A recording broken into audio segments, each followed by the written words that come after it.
Well, soulmates, looks like we're getting a new Marvel Legends Ragnarok figure that's going to be a Target exclusive, and that's kinda lousy. I really don't like it when we have exclusives, but you know, it's just how it is, and we have to find a way to deal with it somehow. Fortunately though, Target exclusives are usually pretty easy to deal with, at least that's what I've noticed, because I really haven't had any problems finding Target exclusives in stores or even online. I've always been able to get Target exclusives, as opposed to, say, Walmart exclusives or the ever-elusive Walgreens exclusives. But back on the topic of Ragnarok, I actually think that this is a pretty decent figure. I notice immediately that it's just reusing the 80th anniversary Thor figure, and when I say that it's reusing 80th anniversary Thor, I really mean that. I mean, it's reusing the entire figure, accessories included. The head sculpt on Ragnarok is literally the exact same even as the 80th anniversary Thor. The only difference is that the eyes have been painted red. When we get down to brass tacks, the 80th anniversary Thor body is actually a pretty good body, and do you really have to reinvent the wheel when you're making Ragnarok? Not really, because Ragnarok is a clone of Thor, so of course you're just gonna take a Thor body and use that. It's really obvious. I do notice that on the 80th anniversary Thor body, it doesn't appear to have butterfly joints, and if it does, I can't see them. But I really wish that it did have butterfly joints. This is kind of a problem that I notice on a lot of Marvel Legends, is that they don't have butterfly joints, but they really need those butterfly joints to have the best articulation. This is one of those things that I feel McFarlane Toys does a lot better on their DC Multiverse series, because those figures consistently have butterfly joints. I also noticed that on Ragnarok, on his boots, they've completely blown past the paint apps that were on the 80th anniversary Thor. The black on his boots is gone, and the gold on the buckles is gone too. It's all just a flat beige color. That's a little disappointing, because those paint apps looked really nice, and they don't seem like they're all that complicated to put on, so the fact that they're omitted here, a little disappointing. Let's talk about the difference in accessories between Ragnarok and the 80th anniversary Thor.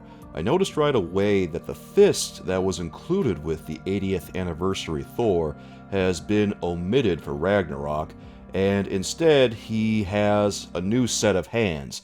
These hands are cybernetic, and also he has a new head sculpt that has part of the face torn away to reveal the cyborg innards underneath. Also, he has a really cool special effect, and I'm not sure if this has been done before or not. I don't think it has, but I might be mistaken. This is a spinning special effect where Mjolnir is being spun around like you see in the comics and the movies and stuff all the time. And I really like this. I think that it's a very nice touch, and it's very appropriate for both Thor and Ragnarok. You could probably use this for your Thor figures very easily, considering that the body is Thor, right? It would make sense. So, in all, it's the 80th anniversary Thor, but now it has an extra head, a new set of hands, and a spinning Mjolnir effect. Now, the thing that really got to me about this figure is that it's packaged in a deluxe box.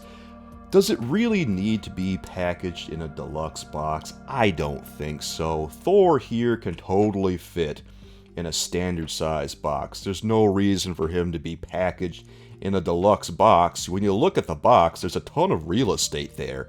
He's only taking up maybe half the package at best, so he's not that big of a figure. And when we look at the other side of the box, it seems like all the accessories are just packed in there so that they're taking up as much real estate as possible to make you feel like you're getting a good deal on this figure, even though when we really think about it, I'm pretty sure that if we package Thor in a standard size Marvel Legends box and put the spinning Mjolnir effect behind him, and then stashed all the other accessories on either side of him, kind of like they did with the Doctor Strange figure that was, I think, a Walmart exclusive a little while ago, that had all the accessories included with him. If we did all that, I think that this could very, very easily fit in a standard size box. So does it really need to be in a deluxe box? No, I don't think so. Does it need to be 30 $1.50? No, I absolutely don't think so. To me, this is just a $20 action figure, and it should be priced accordingly. Looking at this package and what it's being sold for really bothers me. A lot like the Doctor Strange package that has the portal effect included within, and that's being sold as a deluxe figure, even though all it has is Doctor Strange and a portal and an extra set of hands, and that's it, but it's being sold for the same price as Thor. So, they're just taking regular old figures now, and not that many accessories, to be honest, and calling it a deluxe figure and selling it for more money. When I think of a deluxe figure, I'm thinking of new and larger figures that are a little too big for the standard boxes that Hasbro has. Like maybe they want to make a big new Thanos, or a big new Apocalypse, or a giant Venom.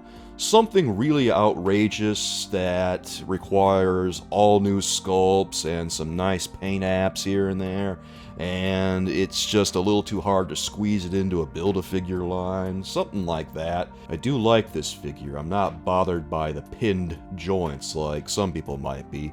I don't really feel that strongly about pinned versus pinless joints. So, if there were a good deal on this figure, I would seriously consider it, because every so often Target does have some sales, and they liquidate some stuff. That's how I got some really nice DC Multiverse stuff recently that my girlfriend found, and that's probably how I'll wind up with this figure at some point in the future too. Well, Soulmates, what do you think of this Ragnarok figure? Is this absolutely one of those figures that you have to have right now? Or is this one that you're going to sit back, hold off on, and just wait for a sale maybe? Or is this one that, you're just not all that interested because maybe you're not a comics guy and you just like the MCU stuff?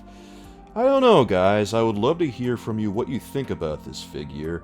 I really like it personally, but I know a lot of people out there just aren't that into the pinned joints at the moment. Also, do you think that this figure is worth the price tag, or should it have been placed in a standard size Marvel Legends package? If you support what I do, please click subscribe and hit the bell for notifications so you don't miss a single video of mine when it comes out.